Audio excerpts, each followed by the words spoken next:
Ini yang saya kaji adalah Bismillahirrahmanirrahim yang menyangkut kepada Al-Fatihah sebagai rukun bacaan dalam sholat. Ya, sudah dikaji, makanya yang ketinggalan ya bohongan, kamu ketinggalan bunda.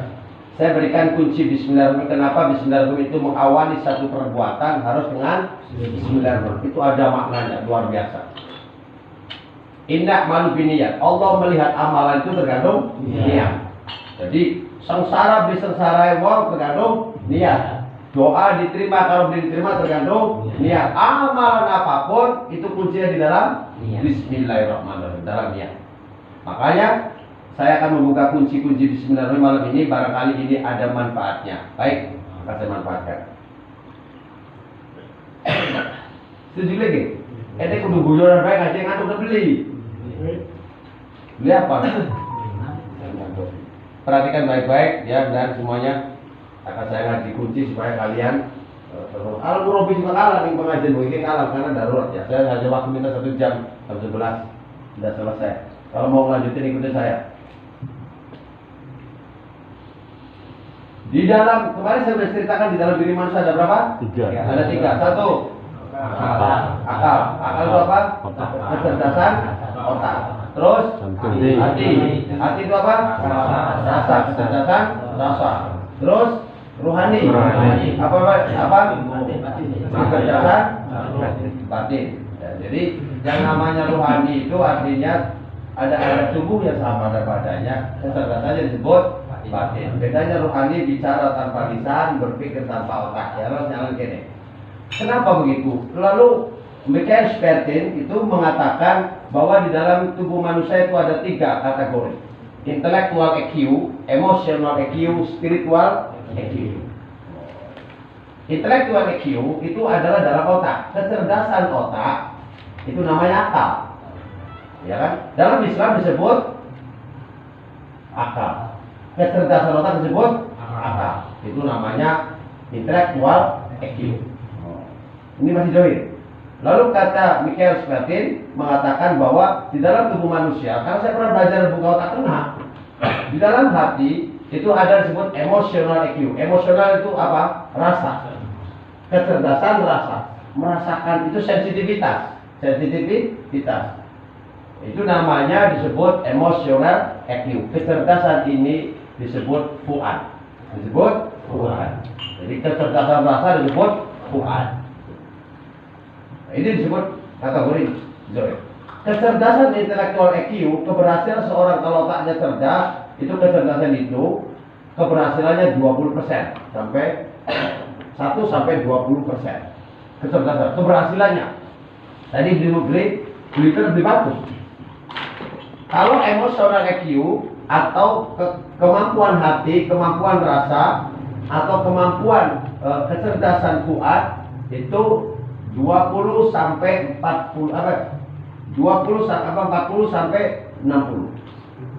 Jadi lebih tinggi daripada. Jadi wong sekolah berpinter tetap turun lebih enak uripe. Turun berhak. Kelemahannya gampang putus asa. Tapi kalau emotional EQ, kecerdasan rasa itu keberhasilannya wong lebih cepat, yaitu 40 sampai 60. Jadi ini contohnya kan, di sekolah, tapi baturan karo presiden, karo bos, karo tidak baturan, baik. Sugih beli baturan artis, jadi beli makanya pengalaman. Bagus. Cepat terkenal. Sekolah sih kadang-kadang SMA, tapi daftarnya di PDI itu dari bupati, dia kan dari wali kota. Hebat deh. Itu namanya kecerdasan emosional, pinter hubungan. Nah, kelemahan orang-orang yang cerdas hatinya, cerdas fuadnya, cerdas rasanya, ini keburukannya tukang nipu. Kita mengalami ini akhirnya penipu, bener deh. Nah, ini penipu. Lalu keberhasilan yang 60 sampai 80% itu siapa? Itu spiritual EQ, yaitu kecerdasan rohani, disebut al-batin. Kalau mau ambil batin rata-rata cerdas misalnya. Jadi itu yang dijadikan momen dalam amalia dalam diri manusia. Saya akan membahas tentang kunci Bismillahirrahmanirrahim. Kenapa Bismillahirrahmanirrahim ini menjadi awal dalam setiap perbuatan. Percaya atau tidak, supaya kalian bisa mengukur bahwa doa kalian itu diterima atau tidak, supaya perjuangan kalian itu berhasil atau tidak, ada tolak ukurnya, so. Ya. Jadi bahasa Quran, Allah tidak akan merubah nasib suatu kaum kecuali kaumnya berubah sendiri. Ya itu kan bahasa gitu. Nah ini kan jangan bingung kok, ya kan? Tapi satu sisi terserah dari Gusti Allah. Enggak itu. Jadi kamu benar kan saya tak jelasin ya supaya Anda tidak bingung. Benar ya kalau tidak, biar kamu tidak bingung. Manusia ini prinsipnya dibagi dua. Manusia punya kemauan. Karena yang berubah siapa? Berniat. Manusia punya kemauan. Gusti Allah punya kemampuan. Oh, sangat baik. Manusia yang wajib punya kemampuan. Allah yang wajib punya kemampuan. Sangat baik. Saya lagi. Manusia wajib punya kemampuan. Tapi tidak boleh punya kemampuan. Karena yang punya kemampuan Allah. Sangat baik ya. Jadi bakal wong ente beli maksa sholat, beli maksa ngaji, raka kemauannya beli bakal duwe kemampuan. Jadi manusia duwe kemauan, maka Allah punya kemampuan. Kemauan ini adalah garisnya hati dengan otak. Garis kemauan ini adalah hati dengan otak. Kecerdasan hati, fuad dengan kecerdasan otak yang berakal, ini adalah punya kemauan, tapi belum tentu punya kemampuan. Yang punya kemampuan yang mana? Rohani. Langsung dengan kalbu Islam. Ya kan?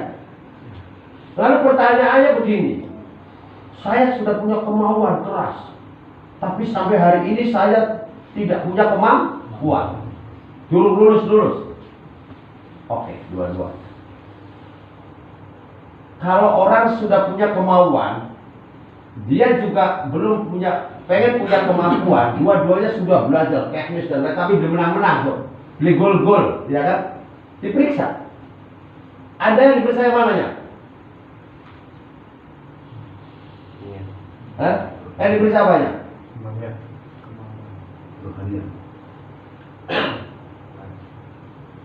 Anda punya kemauan, Anda punya pengen, lalu Anda belajar kemampuan kepada dari Allah Subhanahu wa Ta'ala, tapi tetap beli berhasil. Lalu yang diperiksa yang mana?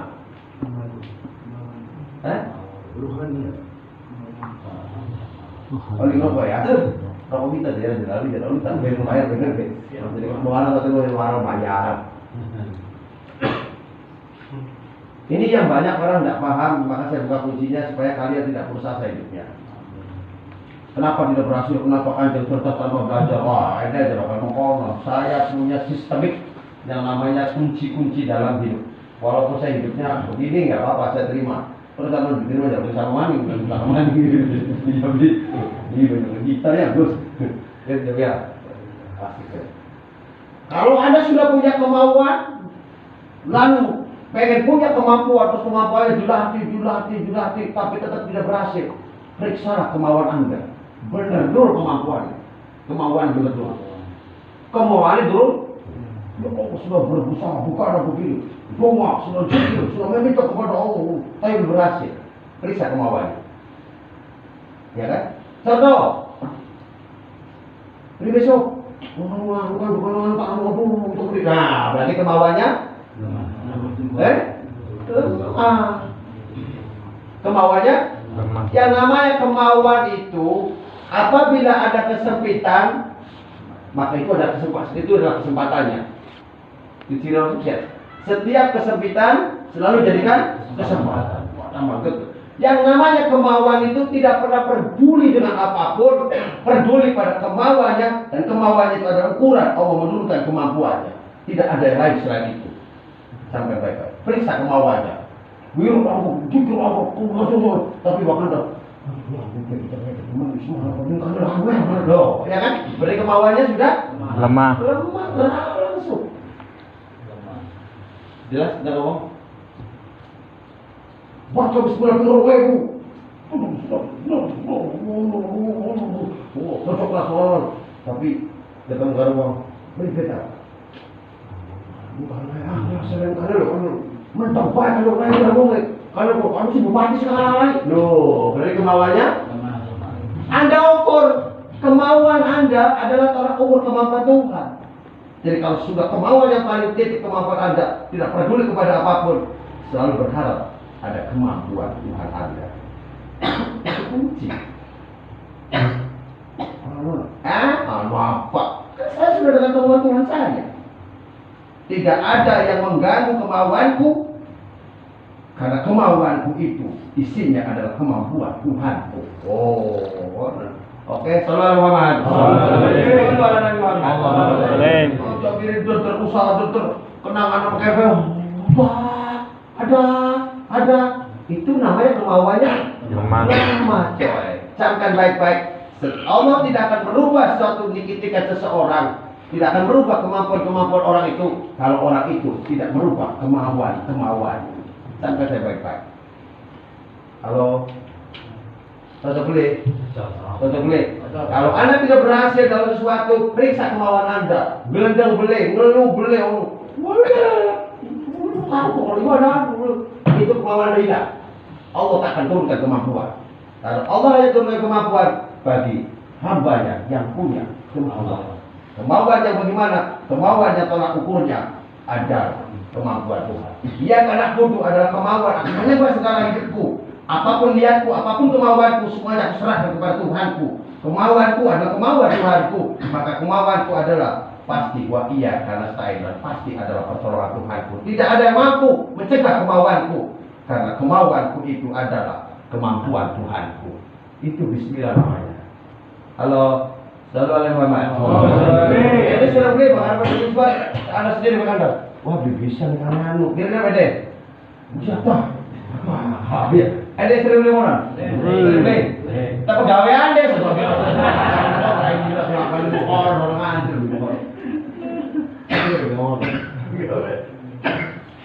Ya lu bahasa lagi sering coba pegawaian deh, mohon sendiri kalau kecil terus apa?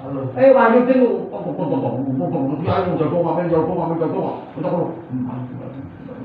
Baturan kaki. Angin, kemauannya di mana? Maka Allah tidak pernah akan mengabulkan orang yang ragu kepadanya. Bagaimana mungkin aku Tuhan yang sempurna mengabul sesuatu, mengabul hambaku yang ragu kemauannya.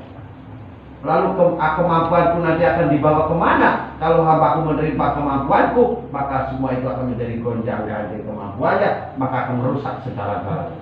Shallallahu alaihi Muhammad. Setuju? Dulu serius kan? Mari kita beli, kita sudah waktu singkat ya kan? Bismillah dengan nama Allah.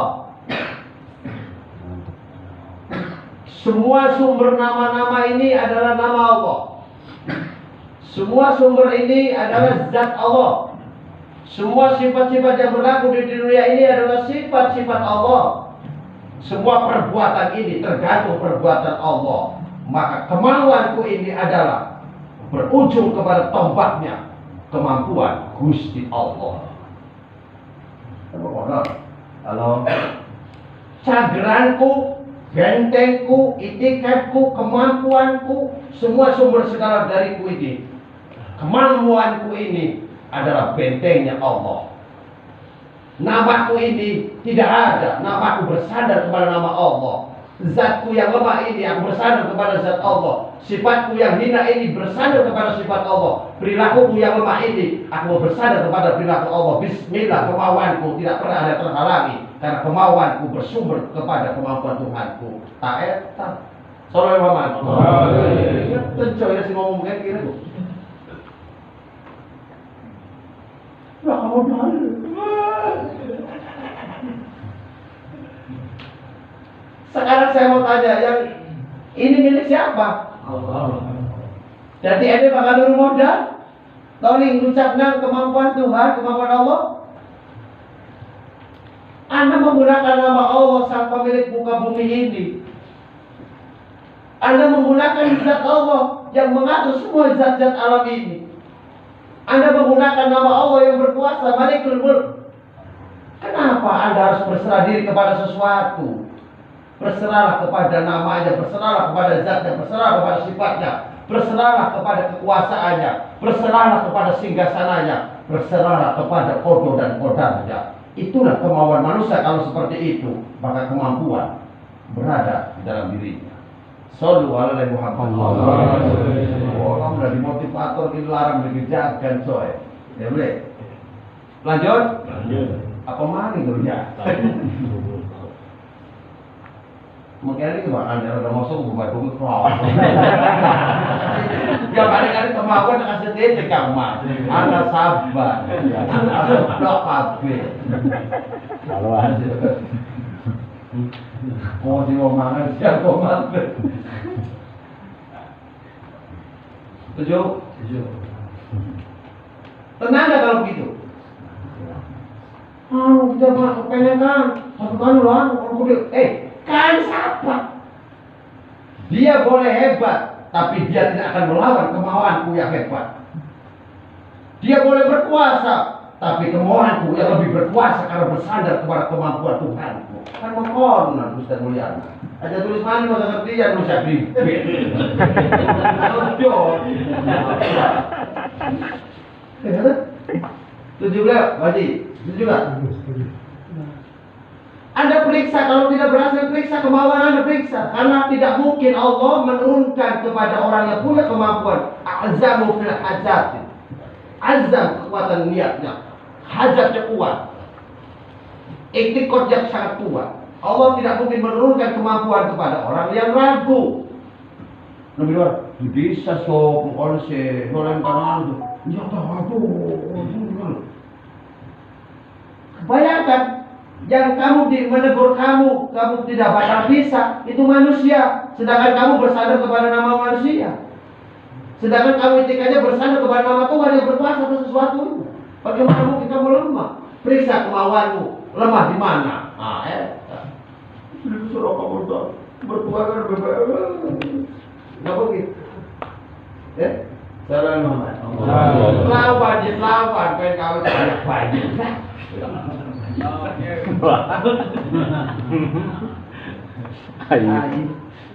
Jelas. Ukurannya kemampuan Gusti Allah. Ukurannya kemampuan Allah, maka kamu ukur kemauan Anda. Jangan lihat siapapun, jangan ragu pada apapun, karena semuanya di jalan raya ini tergantung kepada kekuasaannya. Sedangkan kamu sadarannya adalah kemampuannya. Allah melihat bukan kekuasaan manusia. Allah tidak melihat kemampuan alam semesta, tapi Allah melihat kemauan manusia. Itulah Allah mengangkat manusia memiliki akliyah, memiliki kolbiyah, memiliki ruhaniyah. Itu karena manusia disebut khalifah. Sempurna apa? Karena kemampuan manusia dalam memiliki kemauan itu berunsur tiga hal. Ruhaniyahnya, akalnya dan hatinya, maka dia mampu menerima Al-Quran firman Allah langsung, tidak seperti yang lainnya. Kalau kemauan ini gonjang-ganjing, ini bahaya. Jangan diganggu. Rohani itu yang menunggu malaikat. Hati dan akal yang menunggu korin jin. Hati-hati dengan nafsu, ya kan? Maka kemauan harus bersandar kepada rohanimu. Bismillahirrahmanirrahim. Pokoknya isun harapan tergoncang dalam keadaan apapun. Wes lempeng karo Gusti Allah, tidak akan mengganggu. Kemauanku lebih besar daripada kemampuan manusia yang lain. Karena kemauanku itu adalah kemampuan Tuhanku. Camkan saya baik-baik. Sallu alaihi Muhammad. Oh, bakal biasa lemah. Oh, makanya nyopok. Biasa lemah, Anda terganggu nantinya. Berarti kemauannya lemah. Woi, dibodoh terus uripe. Sensor terus, puyeng terus, beribet terus, masalah terus tadinya. Tidak pernah akan berhenti. Oke?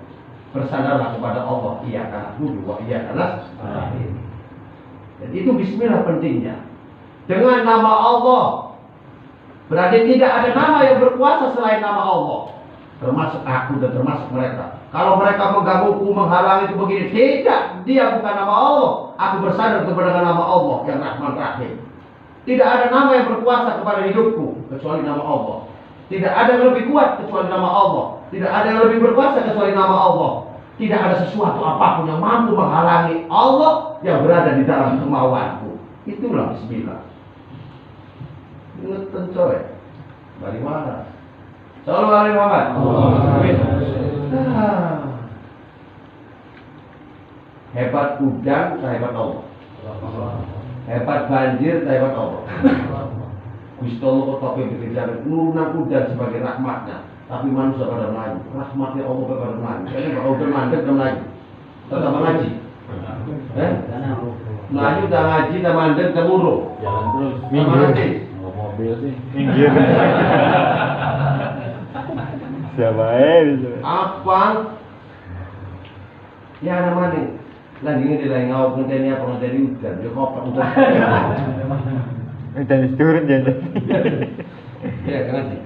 Jadi Anda mengobati apapun, punya tujuan apapun, semua bersandar sebenarnya Gusti Allah itu bersandar kepada siapa? Kalian bersandar kepada kemampuan Allah,